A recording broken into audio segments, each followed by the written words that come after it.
Welcome to another episode of the DC Comics Chronicles. As always, I'm your host, Adam. And with me this week is my co-host, Chris. Chris, how's it going? Doing great, Adam. Happy to talk to you again, my friend. Well, it's awesome to talk to you, as it always is. And look at that, you're back on another DC show. It's two in a row for you. This I've got time, a streak going. yeah, that's right. Yeah, this time we're gonna delve into some comic books, specifically issues 3 of Batman 89 and Superman 78. The first 2 issues of both were done by Stephen and I, so you haven't had a chance to chime in on the first 2 issues. So what I'll do is I'll ask you 2 questions. That is, what is your thoughts on the 2 movies that these comics springboard for? Or actually, wait a minute. Basically, let me phrase it this way: the live action universe that these comics, exist in, and then give me some of your brief thoughts on the first 2 issues of each, just to get a perspective.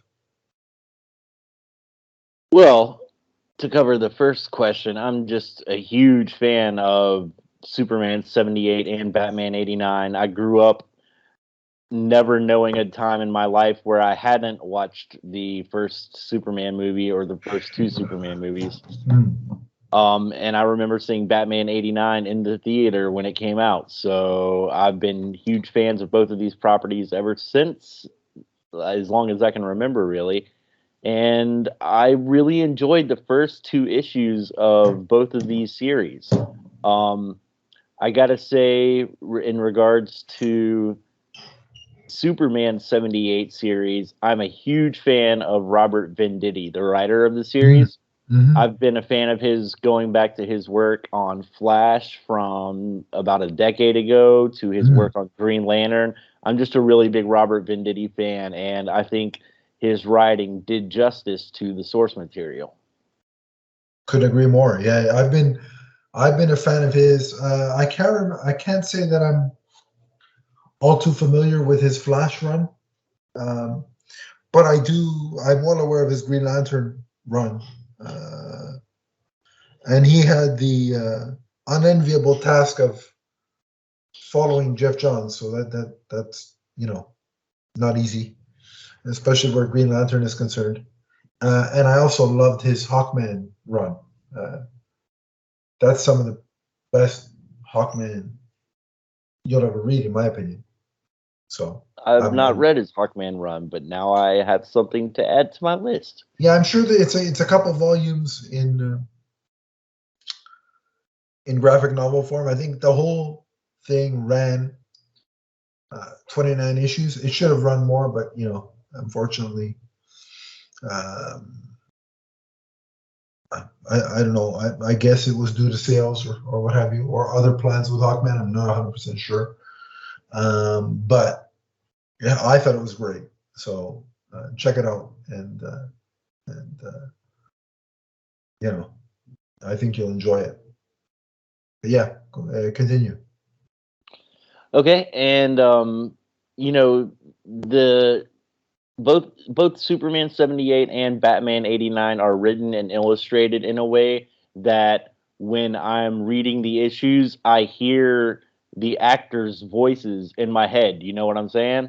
Absolutely, yeah.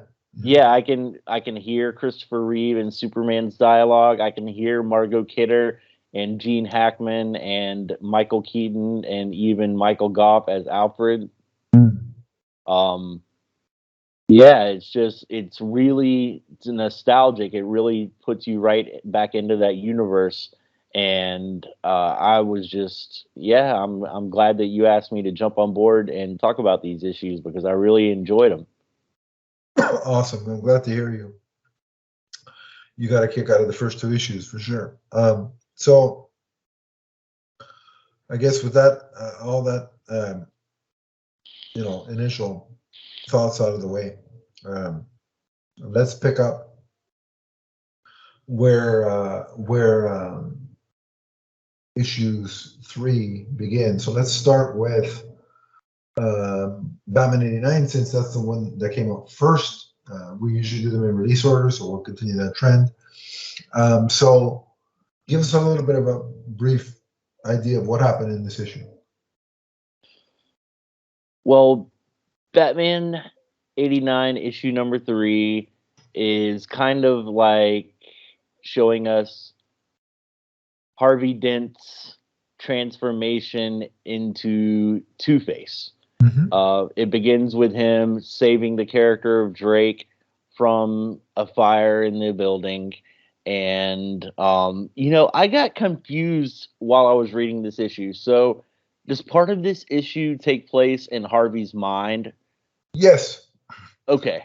Yes. I don't worry. I was confused at first too. It took a second, look back and read through it to make sure I'm like, am I reading this right? Yeah, okay. So because shortly into the issue it jumps to 1 year later and it shows Harvey speaking to Commissioner Gordon, who at this point has become Barbara. It's not her father anymore. And they're together, and then you see it, what looks like it's fades to black, and then when you come back to the present time, you see two people. You see Bruce Wayne and Drake dragging Harvey Dent's body out of the fire. So that threw me for a loop the first time I read through it. But let's see. So Bruce and Tim, or Bruce and Drake. I keep wanting to call him Tim because his name is Drake. Yeah, no, I get that too. Yeah. I keep wanting to do that. But yeah, Bruce and Drake rescue Harvey from the fire, pull him out, and everyone can see that half of his face is badly disfigured from the explosion. He's wheeled off to the hospital. And sorry, I just read this a little while ago, and now I'm trying to get my bearings again, going back through it. I think that's when we start getting the mind, the internal struggle or the mental struggle with Harvey, and like we kind of go into his head and kind of see that play out, that struggle play out, I think. Yeah, I think you're right about that. It was written in such a way that it was difficult for me to pick up on it the first read through, but now flipping back through it, I'm starting to see some things. So Drake is awakened, and he's told that a reverend took up a collection for his stuff that got burned in the fire, and he says he didn't have that much stuff.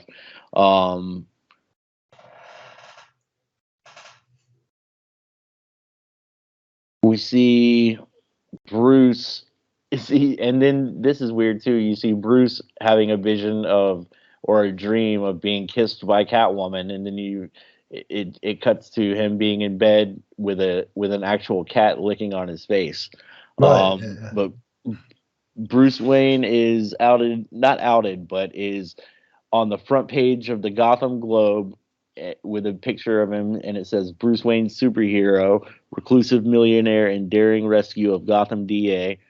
And you can tell the time period in which this was written, because it just refers to Bruce as a millionaire, whereas now in 2021 he is a billionaire. But back in 89, millionaire was good enough. It certainly was. Yeah, you know what I liked about that, actually, now that you mentioned that, was his overall reaction to like the news. Like, he did not like being in the public eye. Not at all. Wayne. Right. When the reporters started swarming him, he just wanted none of that. And that is very true to the character, specifically of the Tim Burton films. He was a recluse. So much so that even the journalists covering his party at his house didn't know what he looked like. Right, exactly. So that's very much in keeping with this version of Bruce Wayne, and I like that. Yeah. We cut back to Harvey in the hospital, and Barbara's visiting him, and she tells him he's gotten almost 200 cards and letters from all over the city, and the doctors say that he's healing ahead of schedule, and that Bruce came by to see him, but Harvey's getting angry. He's saying, when she mentions Bruce, Harvey says, "Bruce, the White Knight returns, a walking reminder of every ass I ever had to kiss." So even though Bruce rescued him, he's kind of holding a grudge against the guy. Yeah. Barbara tells Harvey that she's taking care of his coin for her, the two-sided coin. He asks for a nail file, and he etches a line into one side of the coin. So now he does have a head and a tails coin to flip, right, when making decisions, or when something needs to be chosen. I like the little nods in here to Batman Returns. Bruce finds a note from Selina, but it's written on a piece of Shrek's department store stationery. Yeah, I thought was a pretty neat nod. We see Bruce chasing Selina over the rooftops, and she says that Bruce must have found her clue. Bruce says that he knows a good cosmetic surgeon in Switzerland that can help Harvey. Let's see. And we end with Harvey in his hospital bed, flipping his coin to decide for the soul of Gotham. And the coin comes up with the scarred head. And that is the end of the issue. I really liked, one of the things I liked is how they depicted, that internal struggle between Harvey Dent and Two-Face. Yeah. Like in his, like that's something that I think had Tim Burton had the chance to do it, I think it would have played out in that kind of fashion. Like that's how it would have been presented. And as you've read the first two issues, you can see that there was that darkness, that hot temper to Harvey, and like so now you've seen it. The trauma of the burn and the burn face brings that personality to the surface. I really like that. Again, it's very true to the comic book character, but also is done in a way that's believable for this particular world. Also, the part about how Bruce offers to pay for the medical bills, and when Barbara tells Harvey that option, he wants none of it.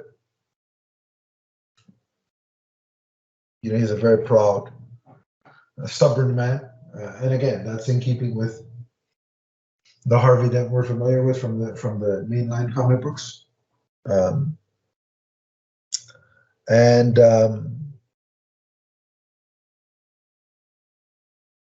So what was some of your favorite part?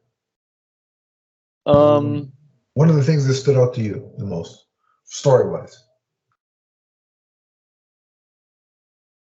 Well, I think what you mentioned about the descent, or maybe not the descent, but the internal struggle between Harvey and himself. It's neat the way it's depicted in the comic. You see Harvey having basically a dialogue with himself, but there's two Harveys. There's the Harvey who is in the hospital gown and has half of his face bandaged up, but he's talking to a Harvey who is still put together, slick in his three-piece suit.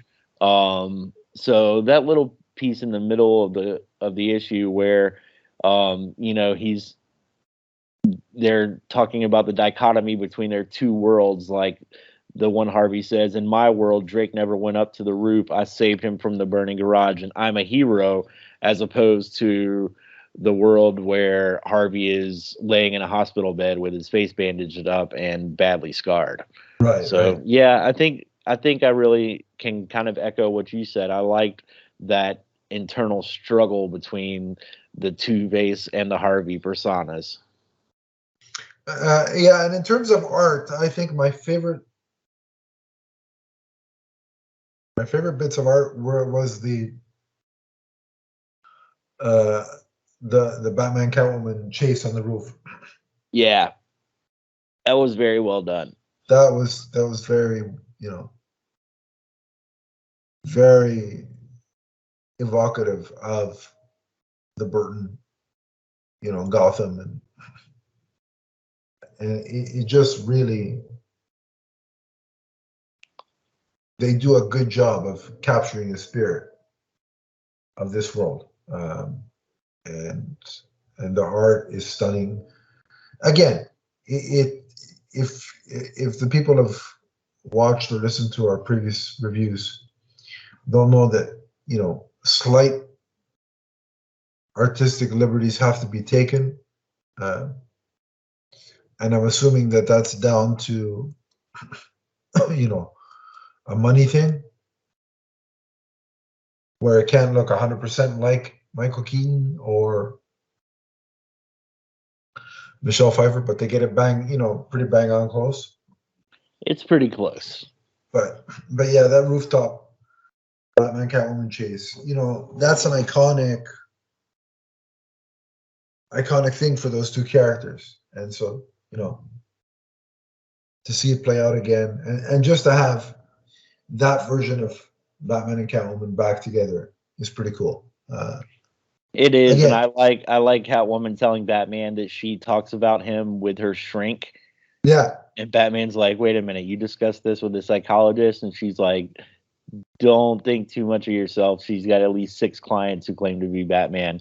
right, Which in this Gotham, in as part of the storyline, as shown in the first 2 issues, there are other like street vigilantes who are out there just like wearing Batman T-shirts or hoodies or something like that. yeah, yeah, Uh, yeah, yeah, yeah, yeah. so it makes sense that in this Gotham City, that there would be a lot of different people pretending to be Batman, and that some of these people would have mental problems that would necessitate the help of a shrink.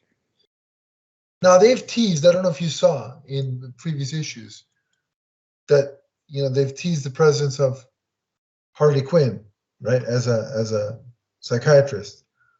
I wonder if that's the psychiatrist that Selina is going to. That would be really interesting. That'd be kind of interesting. Uh, and I know this is probably not the case, but I love it if the surgeon that Bruce mentioned happened to be uh, Dr. Thomas Elliot.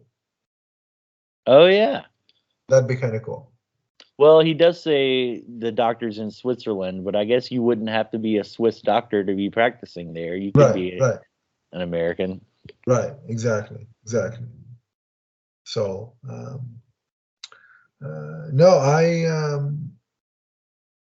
I think this was another solid issue. I like that the majority of it, dealt uh, with Harvey and his, the emergence of Two-Face. So I thought the pacing was good, and I thought it got enough, time warranted to it. So I really like that. But is there anything else you want to mention before we go ahead and rate it? Um, no, I don't think so. I think we pretty well covered it. All right, cool. So let's rate it. Remember, we do 5 for story and 5 for art. So Yeah, yeah. I mean, I'll give this one a 5 for both. I think it was a well done story, even though, well, okay, let me take that back. I'm gonna give it a 4, okay, because there were times when I was confused as to what was going on in the storyline. Now, maybe that's a me problem and not a story problem, but the way that it was presented, like I mentioned earlier, I had to go back through it and get my bearings and find out exactly where I was Yeah, because I wasn't sure where it was with the time shifting and everything. So I'll yeah, go with a 4 on story and a 5 on artwork, which I think is beautiful. You mentioned the Batman Catwoman chase across the rooftops. I do agree that's probably the standout artistic piece of the story. But I really like the artwork, and like you said, they probably can't do an exact 100% likeness of Michael Keaton, but it's good enough that I know who I'm looking at when I see it. absolutely. Um, so yeah, I'll give it a 4 and a 5 for a total score of 9 out of 10. Yeah, and I'll give it the exact same rating. And again, mainly for the reason that you stated is that even I uh, got a little confused with where exactly we were. Like I'm like, oh, so Harvey saves Drake, but then no, it's actually a dream. But oh, it was a little bit of it was a little difficult to discern whether this was happening in the present or it was what it actually was, which was a fantasy, a dream. But yeah, 4 for story and 5 for art. Another fantastic issue, and I can't wait for issue 4. Indeed. All right, with that one down, let's turn our attention to Superman 78, number 3. Give us an idea of what happened there. Superman 78, number 3. The issue picks up where issue number 2 left off with Superman surrendering himself to Brainiac. Lois is yelling no, and the Metropolis townsfolk are telling Brainiac that they're not going to come into their town and take their Superman away. But Superman says, "Let me do this last kindness for you. Let me go so that you can be safe." Um, I really like there's a visual of Superman and he's listening and he can hear Lois's heart beating, Uh-huh. and he says goodbye Lois, and that was really well done, I think. So he surrenders himself to Brainiac to be taken aboard Brainiac's ship. Once aboard Brainiac's ship, he sees these small vials that are remnants of different civilizations that Brainiac is collecting. He let's see.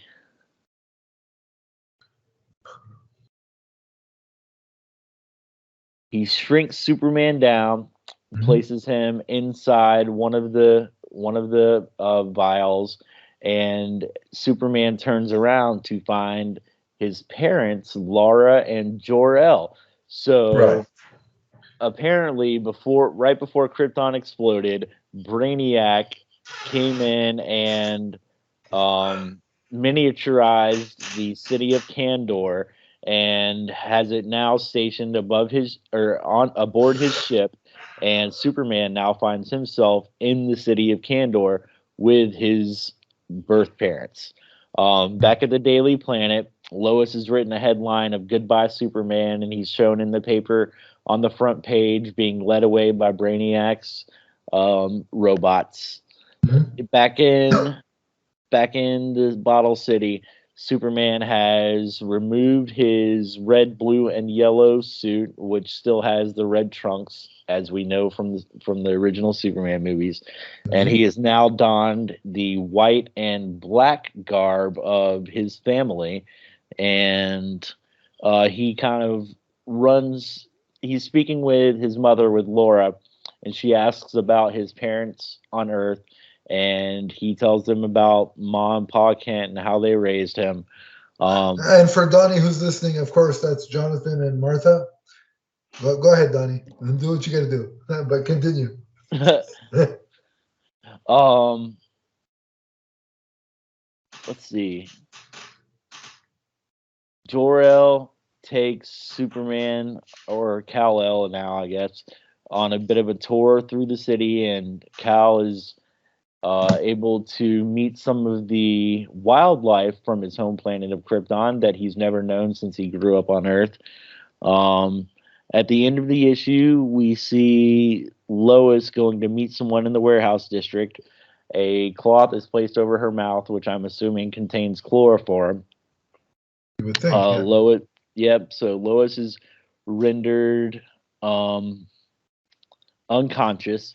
She comes to sitting at a table in what looks like a room with very old computers. Once she sees the person who has abducted her, she says, "You," and that person says, "You expected someone else? Pay attention. You'll love this." And Right. we see that it is Lex Luthor, and he closes the issue saying, "Brainiac is about to learn that I am the most devious criminal intelligence in the universe. When the time comes, you can print that. Lex baby is going to bring back Superman." And that's how the issue ends. Yeah, no, what I really like the scenes at the beginning where, you know, the people of Metropolis get in front of Superman to defend him. And, they explicitly say, basically he's one of us now. I like that because it shows the growth of the relationship between Superman and the people of Metropolis. Where, if you remember,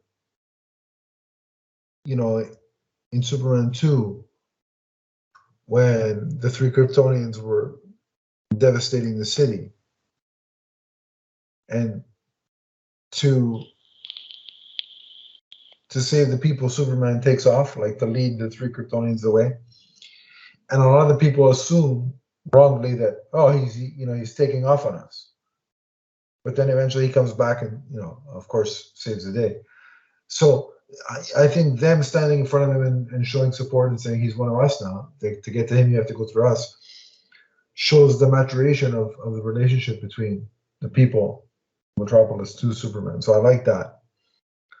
I like the moment that you called out between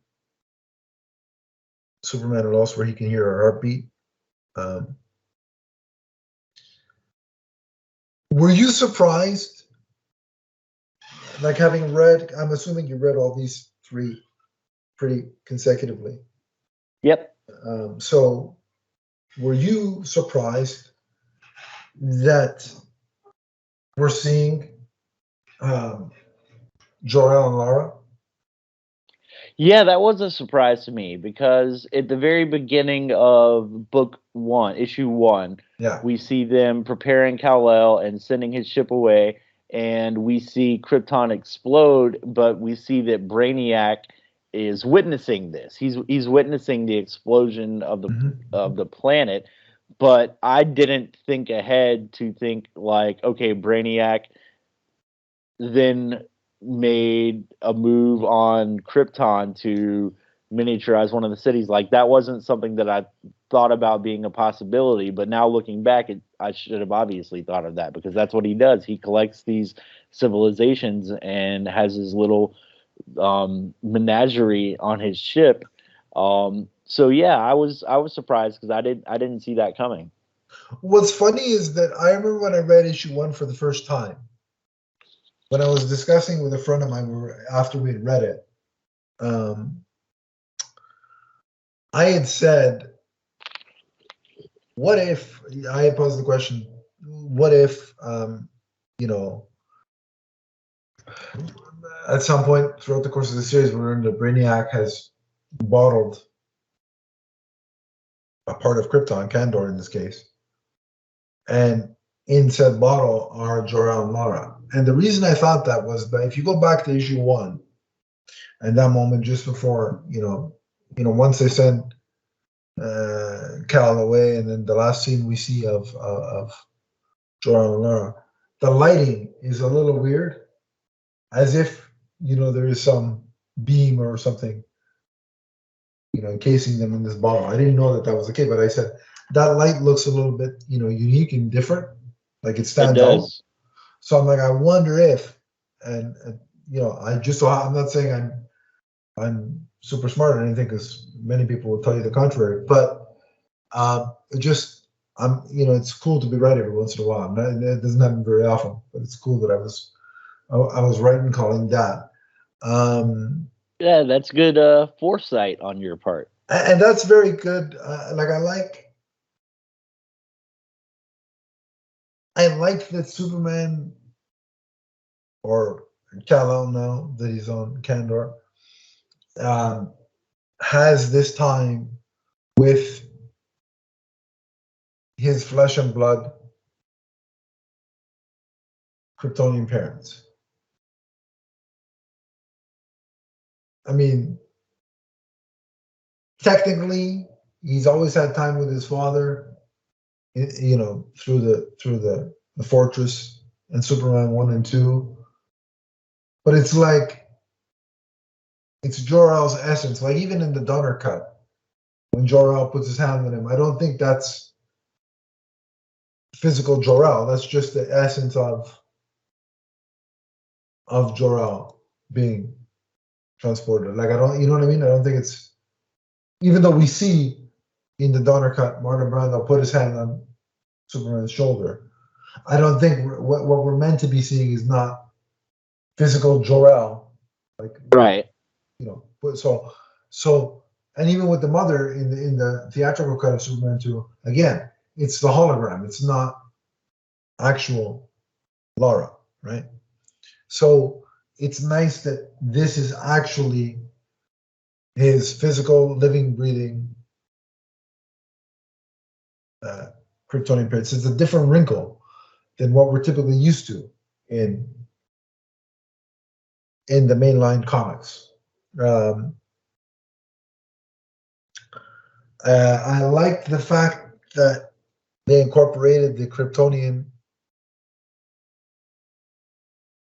some Kryptonian animal life and you know, farm animals, because Yeah.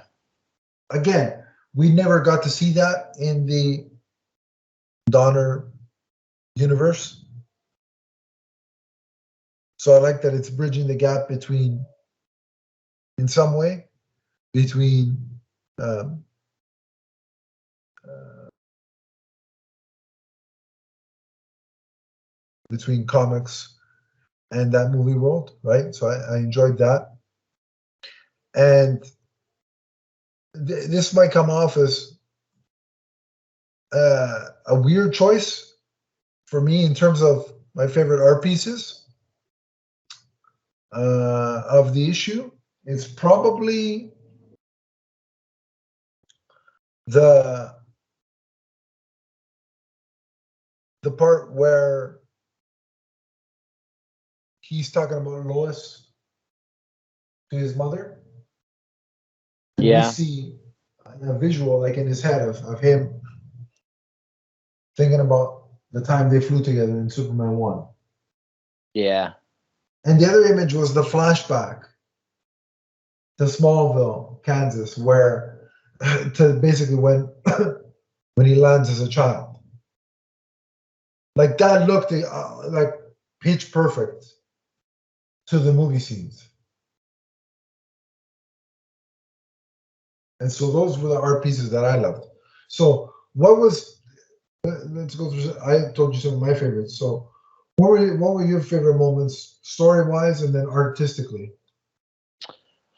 Story wise, I would say I like the part where Superman is dressed in the Kryptonian garb and he and his mother are talking about his life back on Smallville. Yeah. You know, talking about Jonathan and Martha and how they took care of him and how they raised him. Um, so that was my favorite story part. I think my favorite artwork is what you previously mentioned, the Kryptonian wildlife. It was really neat to see the different creatures because you're right. In the movies, all we got of actual Krypton was the the very end of the life of that planet, and it was in one small location. Now, in Man of Steel, we got to see some Kryptonian wildlife But Absolutely. this is a different universe. So this is something we haven't seen in this setting before. So I think those were my favorite story and art pieces of the book. Agreed. Those Kryptonian creatures are just really cool. They're colorful. They have like personality. Yeah. Yeah. No, 100% agree. So since I kind of predicted, Jor-El and Lara being trapped in the bottle. Iron Man had Demon in a Bottle as a storyline, and Superman has Birth Parents in a Bottle as a storyline.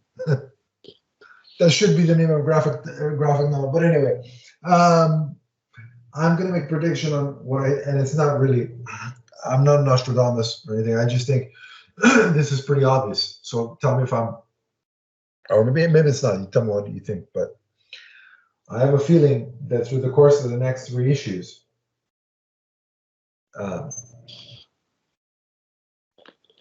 Superman and his parents are going to be, trying to come up with a way out. And at the same time, Luther is going to, work to kind of accomplish that goal as well. But I think at some point, there's going to have to be a decision made by Superman to either so basically it's going to be put to him that once you're free from the bottle, like once we set things right, these people are going to go back to the time just before they were taken. So the choice is, do they stay in the bottle or do you set them free?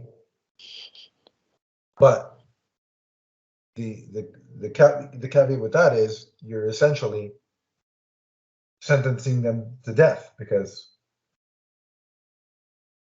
if my theory is correct, once they're put back, it's going to be back to before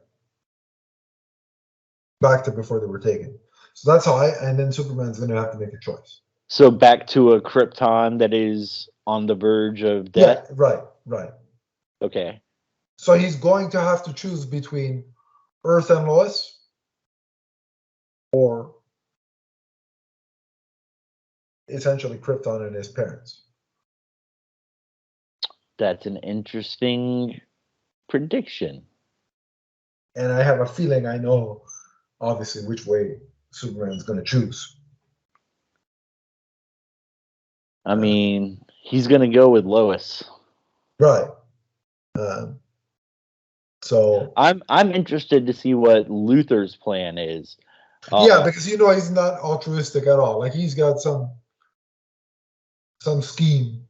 Exactly. I just hope it's not a land scheme. That's my only thing. Keep land out of it.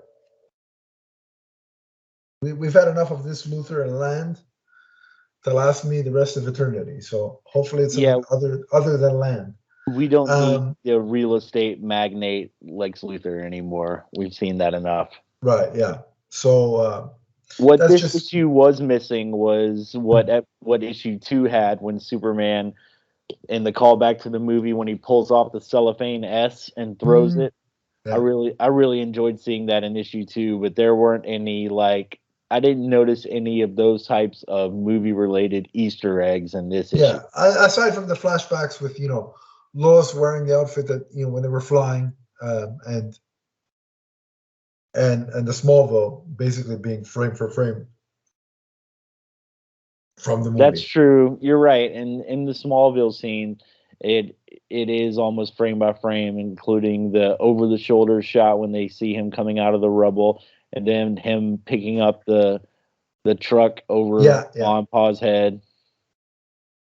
And the best part is, okay, I was playing the score as I was reading it, so it's an unfair comparison. But if I wasn't playing that score while I was reading, I'd be humming it, because I could like you can look at those pages and be like, yeah, I know exactly what theme this is. I know exactly where it is in the movie. It's amazing. So But yeah, I was already listening to the theme or the soundtrack when I was reading the book. Nice. And boy, does that add to the experience. But is there anything else you want to bring up, or are we going to go ahead and rate this one too? I think we could go ahead and move on to ratings. We've covered it pretty well. Out of 5 for story and 5 for art.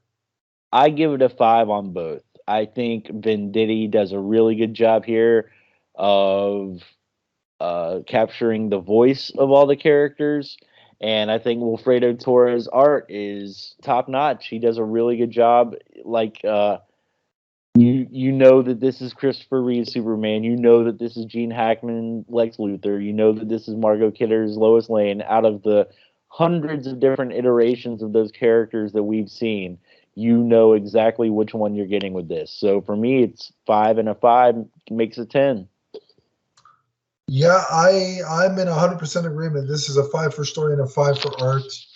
In terms of both scenarios, both in written and artistically, the callbacks were pitch perfect. Yet they pushed the story forward in a direction we haven't seen the Chris Reeve era go yet, right?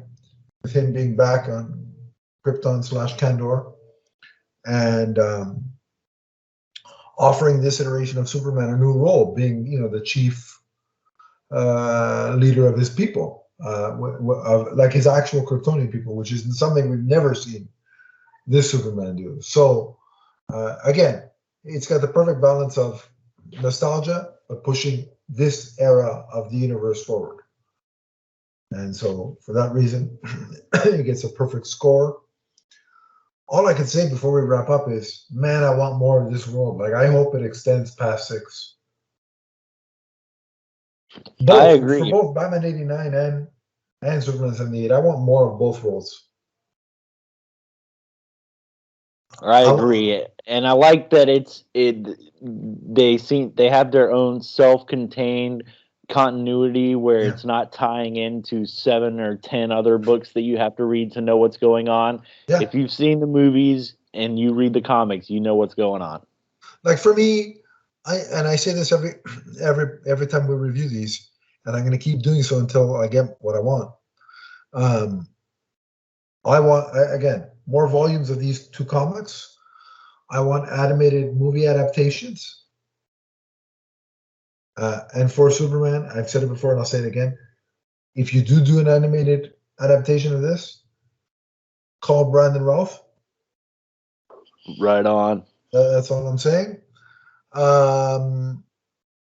And so give me more of this world. I mean, like you could theoretically after the end of this do a proper sequel to Superman Returns, because theoretically Superman Returns is in this continuity, right? True. So you could continue the character forward from there and then go all the way up to leading him up to the Kingdom Come moment that we saw in Crisis on Infinite Earths on the CW. Like, we can see some of that explored with this Superman. And conversely, with Batman 89,